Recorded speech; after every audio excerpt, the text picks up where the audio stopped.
Liberty school પરિવારના online લેક્ચરમાં તમારું સ્વાગત છે। વિદ્યાર્થી મિત્રો, આપણે ધોરણ 11 ની અંદર ચેપ્ટર નંબર 3 નો અભ્યાસ કરી રહ્યા હતા, સુરેખ પથ પર ગતિ। વિદ્યાર્થી મિત્રો, આપણે છેલ્લે વેગ, સરેરાશ ઝડપ અને છેલ્લે તત્કાલીન વેગની માહિતી મેળવી હતી। હવે આપણે માહિતી મેળવવાની છે પ્રવેગ। શેની માહિતી મેળવવાની છે? પ્રવેગ। પ્રવેગ બહુ અગત્યની રાશિ છે, એની માહિતી મેળવવી આપણા માટે બહુ જરૂરી છે અને વ્યાખ્યા એકદમ સિમ્પલ છે। તો વેગમાં થતા ફેરફારના સમય દરને શું કહેવાય છે? પ્રવેગ। અથવા એકમ સમયમાં વેગમાં થતા ફેરફારને શું કહે છે? પ્રવેગ। શું કહે છે? પ્રવેગ કહે છે। એકમ સમયમાં વેગમાં થતા ફેરફારને શું કહે છે? પ્રવેગ કહે છે। હવે સુરેખ પથ પર કોઈ કણ શું કરે છે? ગતિ। શું કરે છે? કોઈ ગતિ કરે છે। તો સુરેખ પથ પર ગતિ કરતા કણનો t1 સમય, કેટલા સમયે? t1 સમયે વેગ v1। સુરેખ પથ પર ગતિ કરતા કણનો t1 સમયે વેગ કેટલો છે? v1 અને t2 સમયે વેગ v2। t2 સમયે વેગ કેટલો છે? v2 છે। આપણા કન્ડિશન મળી જાય તો જોવા જઈએ તો પ્રવેગની વ્યાખ્યા અનુસાર શું છે? પ્રવેગની વ્યાખ્યા અનુસાર તો પ્રવેગની વ્યાખ્યામાં જોવા જઈએ સરેરાશ પ્રવેગ શું લખી શકાય? અને સરેરાશ પ્રવેગ પણ લખી શકાય। સરેરાશ પ્રવેગ શું થશે? વેગમાં થતો ફેરફાર ભાગ્યા સમયગાળો। ભાગ્યા શું લખી શકાય? સમયગાળો। સરેરાશ પ્રવેગમાં શું લખાય? વેગમાં થતો ફેરફાર ભાગ્યા શું લખી શકાય? સમયગાળો। તો વેગમાં થતો ફેરફાર એટલે શું લેવા અહીંયા કરે? તો વેગમાં થતા ફેરફારને દર્શાવવા માટે આપણે કઈ કન્ડિશન મૂકી શકો? તો અહીંયા જોઈ શકાય છે વેગ કેટલો છે? પહેલા v2 પ્રારંભિક ઓછા અંતિમ, પ્રારંભિક v2 અંતિમ કયો છે? v1 ભાગ્યા v2 માઈનસ v1 ભાગ્યા શું થશે? અહીંયા સમય v2 માટે કેટલો હતો? t2 માઈનસ શું આવશે? t1। આના માટે શું લેવાશે? સરેરાશ વેગ। શું લેવાશે? સરેરાશ વેગના નિશાની દ્વારા દર્શાવવામાં આવે છે। તો સરેરાશ પ્રવેગને તો તમને શું મળી ગયું? સરેરાશ પ્રવેગ શું મળે છે? સરેરાશ પ્રવેગ મળે છે। હજુ આને બીજું સ્વરૂપ લખવું હોય તો a ડેલ્ટા v અપોન શું લખી શકાય? Delta t। શું લખી શકાય? Delta v upon delta t પણ લખી શકાય છે। અહીં કનાવા તીર છે, આ શું બતાવે છે? સરેરાશ। શું બતાવે છે? સરેરાશ બતાવે છે। હવે જોવા જઈએ તો આપણે કન્ડિશન જુઓ, વેગ કેવી રાશિ છે? તો વેગ સદિશ રાશિ છે। તો વેગ ઉપરથી શું બન્યું છે? પ્રવેગ બન્યો। તો પ્રવેગ પણ કેવી રાશિ? સદિશ। કેવી રાશિ હશે? સદિશ રાશિ હશે, બરાબર। તો સરેરાશ પ્રવેગ એ સદિશ રાશિ। કેવી રાશિ છે? સદિશ રાશિ છે। કેમ? એ વેગ ઉપરથી, કઈ ઉપરથી બન્યું છે? વેગ ઉપરથી બન્યું છે। પરંતુ પ્રવેગની દિશા કઈ? પ્રવેગની દિશા કઈ? તો વેગના ફેરફારની દિશામાં। શું હોય છે? વેગના ફેરફારની દિશામાં। તો પ્રવેગ એ વેગના ફેરફારની દિશામાં કયો છે? વેગના ફેરફારની દિશામાં હોય છે। શું છે? વેગના ફેરફારની દિશામાં હશે। હવે તેનો એસઆઈ એકમ કયો છે? તેનો એસઆઈ એકમ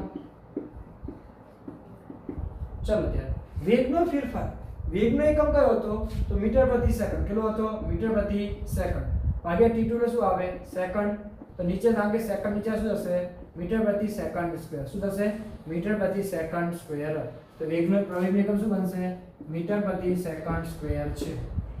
ઓકે, મીટર પ્રતિ સેકન્ડ સ્ક્વેર આપણે યાદ રાખીશું।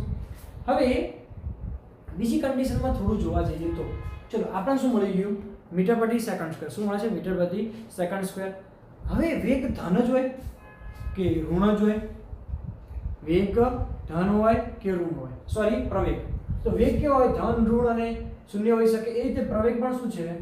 પ્રવેગ ધન, ઋણ કે કેવું મળે છે? શૂન્ય। કેવું મળે છે? શૂન્ય મળે। કેવું મળે છે? શૂન્ય મળે છે। બીજી વસ્તુમાં જોવા જઈએ તો જો વેગમાં ઘટાડો થાય, શું થાય? વેગમાં ઘટાડો થાય વેગમાં ઘટાડો થાય તો તેને શું કહેવાશે? પ્રતિપ્રવેગ. શું કહીશું? પ્રતિપ્રવેગ કહીએ છીએ. એટલે કે જો વેગમાં વધારો થાય તો શું કહેવાશે? પ્રવેગ. શું કહેવાશે? પ્રવેગ. પણ વેગમાં ઘટાડો થાય શું કહેવાશે? પ્રતિપ્રવેગ. શું કહેવાય છે? પ્રતિપ્રવેગ કહેવાય છે. હવે આ તો આપણે મળી ગયું. શું મળી ગયું? વેગ પ્રવેગ. હવે મારે જોવું છે, થોડી બીજી કન્ડિશનમાં જવાનું છે, બરાબર? ફક્ત તમે આટલું લખી દો, પછી આપણે બીજી કન્ડિશનમાં જોઈએ.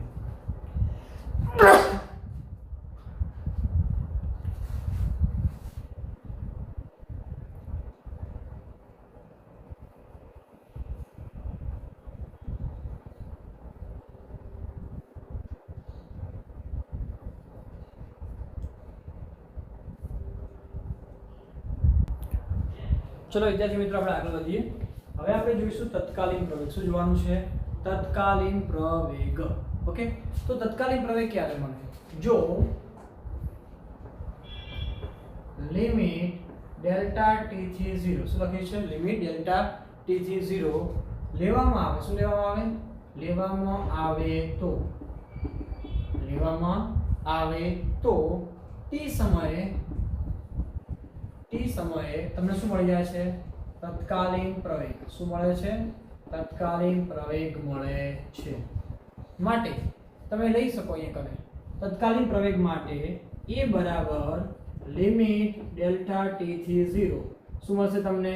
Delta v upon delta t. હવે આપણે લખ્યું હોય આને, બરાબર, તો બીજી કઈ રીતે લખી શકાય આને? તો dv upon dt. શું લખી શકાય? dv upon dt. અથવા ઘણી વખત v ડોટ. શું લખાય છે? v dot. આપણે એનો ઉપયોગ નથી કરતા. આપણે શું કરીશું? મોસ્ટલી dv upon dt કરીશું. તો આને આ રીતે લખી શકાય. આ શું છે આપણા માટે? તત્કાલીન પ્રવેગ. તત્કાલીન પ્રવેગ માટે પણ એ જ વસ્તુ થાય જે માટે હતું એ રહ્યું. પણ તત્કાલીન પ્રવેગનું સ્થાનાંતર સાથે કોઈ સાથે સંબંધ લેવો છે? સ્થાનાંતર સાથે સંબંધ લેવો છે. તો થોડું વિદ્યાર્થી મિત્રો આપણે જોઈશું. અહીંયા એક રૂપ છે a બરાબર dv upon શું ભણ્યા આપણે? dt. પરંતુ આપણી પાસે v બરાબર શું હતું? dx upon dt છે. શું હતું? dx upon dt. તો હું એ શું કરું છું? a d upon dt લઉં. શું લઉં? d upon dt. અને v ની કિંમત કેટલી મૂકી દઉં? dx upon dt. શું મૂકી દઉં? dx upon dt. તો d તો શું થશે? અને d square x. શું થશે? d square x. અહીંયા d નો d રહેશે. અહીં શું આવશે? dt square. શું આવશે? dt square. તો જવાબ શું આવશે તમારા માટે? a બરાબર એ શું આવશે આપણા માટે? d square x into dt square. શું આવશે? d square અને dt square આવે છે. આને જુઓ તો શું લખી શકાય? આમ કણનો કોઈ પણ ક્ષણે પ્રવેગ એટલે કે સ્થાનનું સમયની સાપેક્ષે બે વાર વિકલન. શું કહેવાય? બે વાર વિકલન. અથવા વેગનું સમયની સાપેક્ષે એક વાર વિકલન. વેગનું સમયની સાપેક્ષે એક વાર વિકલન. જ્યારે સ્થાનાંતરનો સ્થાનનું કેટલી વાર? બે વાર વિકલન. આમ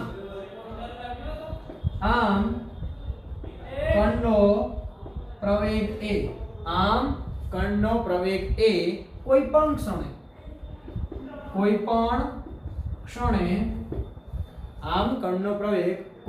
ક્ષણે તે સ્થાનનું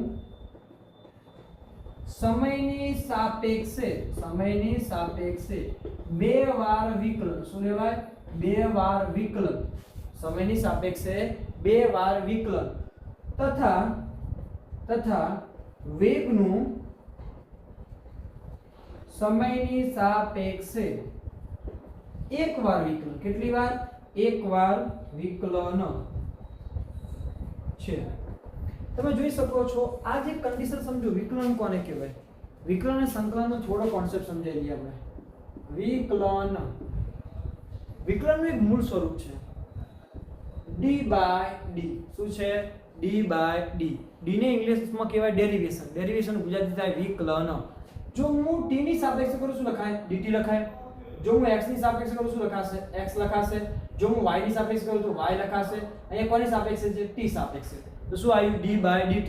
અને t શું છે? સમય. શું છે? સમય. તો સમયની સાપેક્ષે શું થાય છે? વિકલન. પણ કોનું?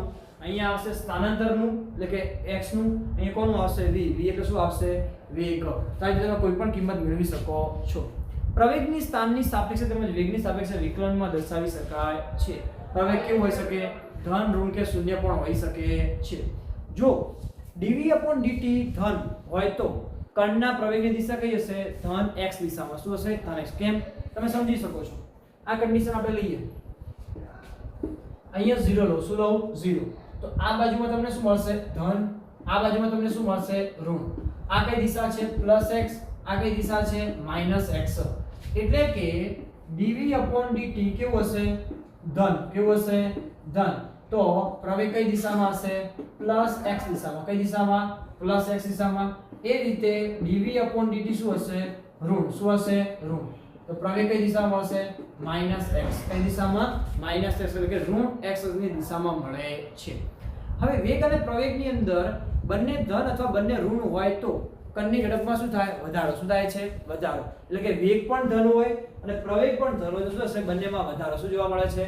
વધારો જોવા મળે છે. અથવા બંને ઋણ હોય તો પણ શું હોય છે? વધારો. પણ કઈ દિશામાં? ઉલટી દિશામાં. પેલામાં શું હશે? સીધી દિશામાં. આવા કિસ્સામાં કણ પ્રવેગિત થાય. શું થાય? પ્રવેગિત એટલે કે પોતાના વેગમાં શું કરે? ફેરફાર. શું કરશે? વેગમાં ફેરફાર. પરંતુ પ્રવેગની દિશા કઈ હશે? તો વેગના ફેરફારની દિશામાં. કઈ જગ્યાએ હશે? વેગના ફેરફારની દિશામાં. અને વેગના ફેરફાર એટલે શું કહેવાય? વેગની દિશામાં. વેગ જે દિશામાં બદલાશે એ દિશામાં તમને જવાબ મળે છે. પરંતુ વેગ અને પ્રવેગ વિરુદ્ધ સંજ્ઞાના. એટલે શું થાય? વેગ આ દિશામાં હોય, પ્રવેગ આ દિશામાં, બંને વિરુદ્ધ દિશામાં હોય તો શું થશે? કણની ઝડપમાં ઘટાડો. એટલે કણના વેગમાં શું થાય છે? ઘટાડો. અને આ સમયે તમને કણ કેવું આપે છે? પ્રતિપ્રવેગી. કેવું આપે છે? પ્રતિપ્રવેગી ગતિ કરે છે. તો આ મુદ્દાઓ આપણે યાદ રાખવાના છે. આ મુદ્દાઓ આપણા માટે ઇમ્પોર્ટન્ટ થાય છે કે કણનો વેગ અને પ્રવેગ. શું લઈએ છીએ? વેગ અને પ્રવેગ. સમજો. વેગ ધન, પ્રવેગ પણ ધન. બરાબર? તો ઝડપ કેવી હશે? વધારે. ઝડપ વધારે. વેગ ઋણ, પ્રવેગ પણ ઋણ. તો ઝડપ કેવી હશે? વધારે. કેવી હશે? વધારે. આ માટે કેવી ગતિ હશે? પ્રવેગી. કેવી ગતિ હશે? પ્રવેગી ગતિ હશે. એ જ રીતે પ્રવેગ ધન પરંતુ વેગ ધન, પ્રવેગ કેવો હોય? ઋણ. તો શું થશે? ઝડપમાં ઘટાડો. શું થશે? ઝડપમાં ઘટાડો. એ જ રીતે આ કેવું હોય? ઋણ. વેગ ઋણ અને પ્રવેગ કેવો હોય? ધન. તો ઝડપમાં શું થશે? ઘટાડો. શું થશે? ઘટાડો. અને આ ગતિ કેવી કહેવાશે? પ્રતિપ્રવેગી. કેવી કહેવાશે? પ્રતિપ્રવેગી. એટલે કે જો બંને સમાન હોય, બંને શું હોય? સમાન હોય તો શું થશે? ઝડપમાં વધારો. અને બંને અસમાન હશે તો ઝડપમાં ઘટાડો. શું થાય છે? ઝડપમાં ઘટાડો થાય છે. તો આ વસ્તુને આપણે પૂરેપૂરું ધ્યાનમાં રાખવાનું છે. ઓકે?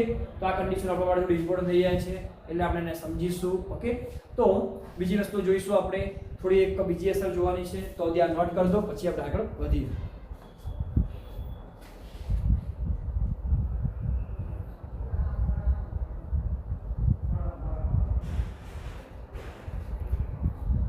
ઓકે વિદ્યાર્થી મિત્રો, તમારે લખાઈ ગયું હશે. આપણે આગળ લખીએ.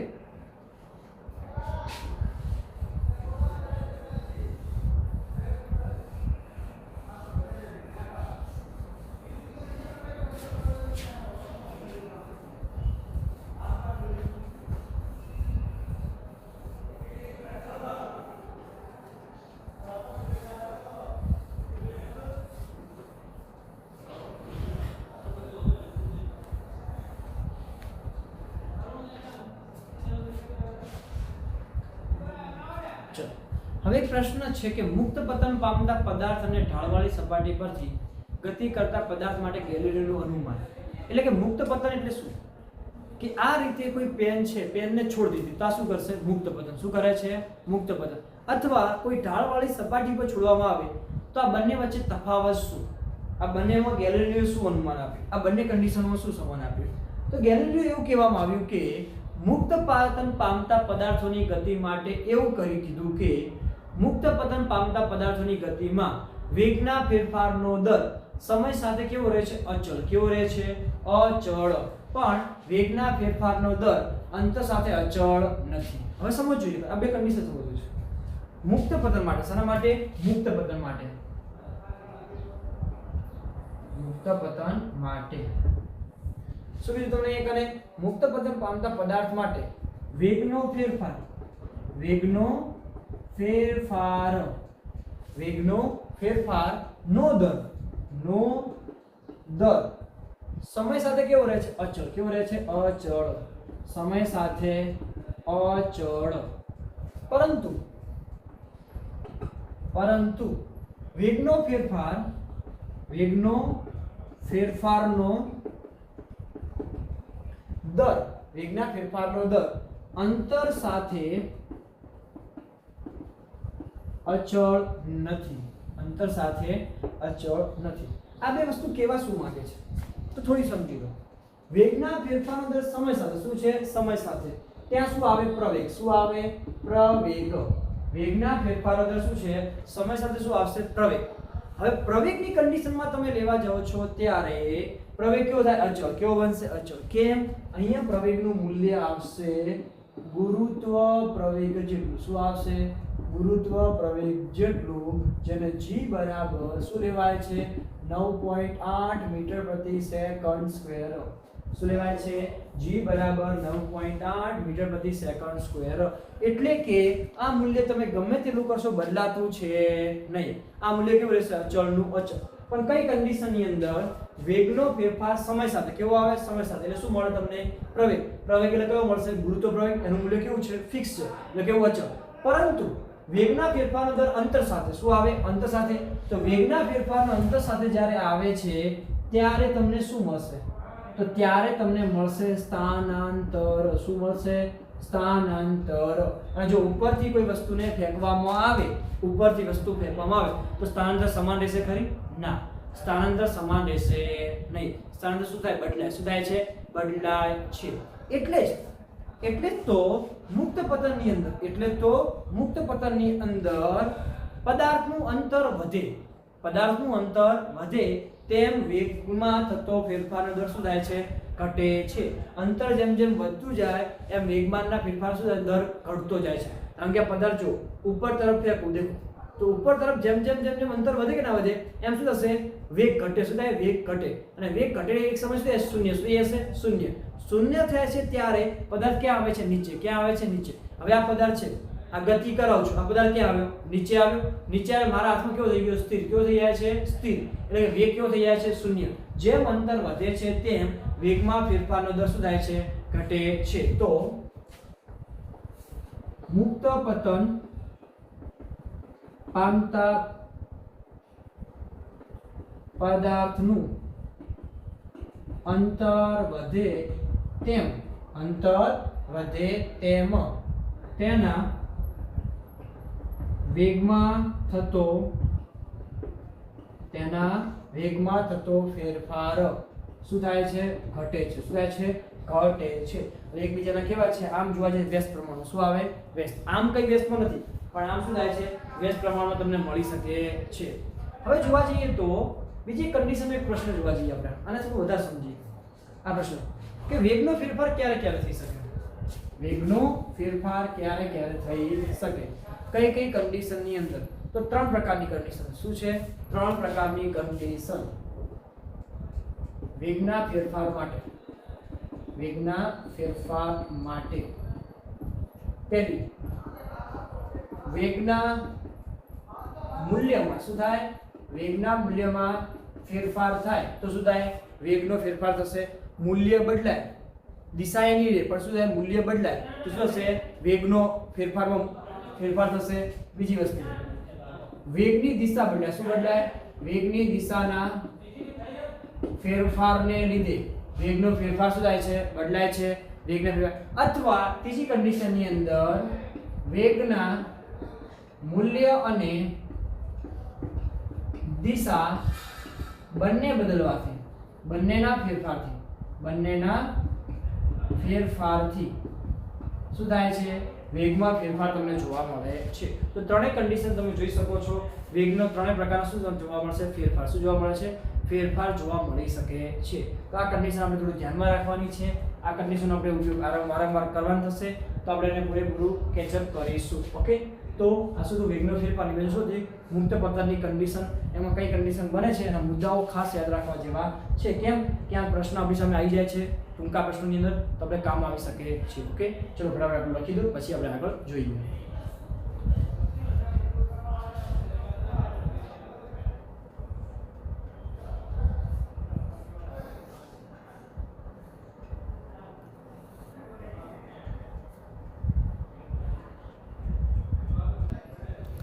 ચલો વિદ્યાર્થી મિત્રો આપણે આગળ વધીએ. પ્રવેગના ધન, ઋણ અને શૂન્ય માટે x વિરુદ્ધ t નો આલેખ શું જુએ છે?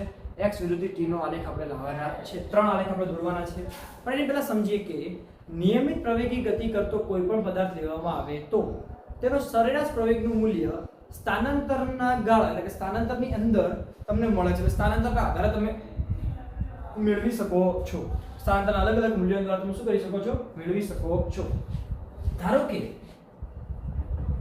કે પદાર્થ t બરાબર 0 સમય કેટલા સમય?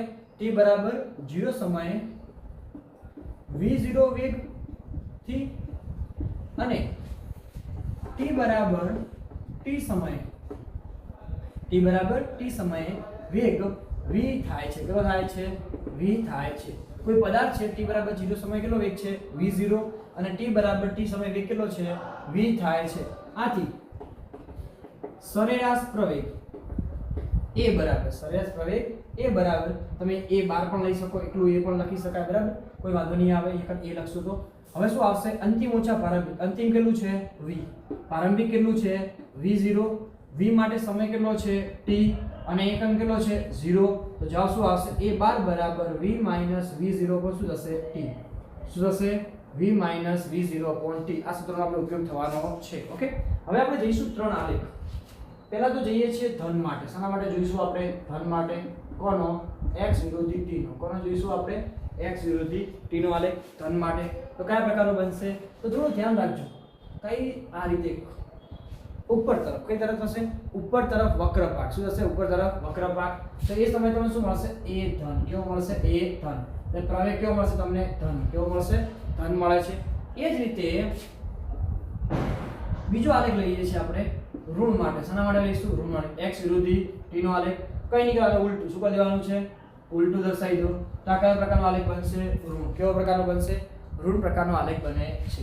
અને ત્રીજી કન્ડિશન આપણે લઈએ તો x વિરુદ્ધ t માટે. શું લઈશું? x વિરુદ્ધ t માટે. ત્યારે પ્રવેગ શું હોય? શૂન્ય. કેવું હશે? પ્રવેગ શૂન્ય. તો પ્રવેગ શૂન્ય હોય તો a બરાબર શું હશે? 0. શું હશે? a બરાબર 0. તો તમે આવી કોઈ પણ કન્ડિશન માટે આવા આલેખ તમે દોરી શકો છો. ધ્યાન રાખજો. હવે આલેખ કેટલા પ્રકારના થઈ ગયા? ટોટલી વધતા જાય છે આલેખ. કેટલા થાય છે આલેખ? પહેલા આપણે જોયું હતું સ્થાનાંતર માટે. શું જોયું હતું? x માટે. પછી શાના માટે જોયું આપણે? વેગ માટે. હવે કોના માટે જોયું? પ્રવેગ માટે. બધા આલેખ કોના પર આધાર રાખે છે? x વિરુદ્ધ t. કોના આધાર રાખે છે? x વિરુદ્ધ t નો આલેખ યાદ રાખે છે. તો આપણે આ આલેખને નીચે મુજબ દર્શાવી શકીએ છીએ. ઓકે, તમે x વિરુદ્ધ t માટે બી લઈ શકો છો. ઘણીવાર a વિરુદ્ધ t પણ આપેલું હોય છે. તો આપણે આલેખને ધ્યાનથી સમજીશું. આપણે આ આલેખને ઉપયોગ કરવાનો છે. આ આલેખના આધારે આપણે ઘણા પ્રશ્નો પણ સોલ્વ કરવાના થશે. ઓકે વિદ્યાર્થી મિત્રો, ચલો આપણે ફટાફટ લખી દઈશું.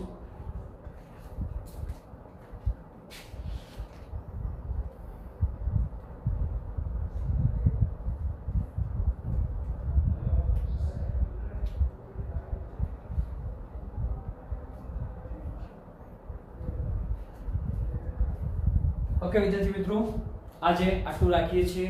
મળીએ નેક્સ્ટ લેક્ચરની અંદર થોડા નવા પ્રશ્નો સાથે. નેક્સ્ટ લેક્ચર થોડું મોસ્ટ આઈએમપી છે. કેમ?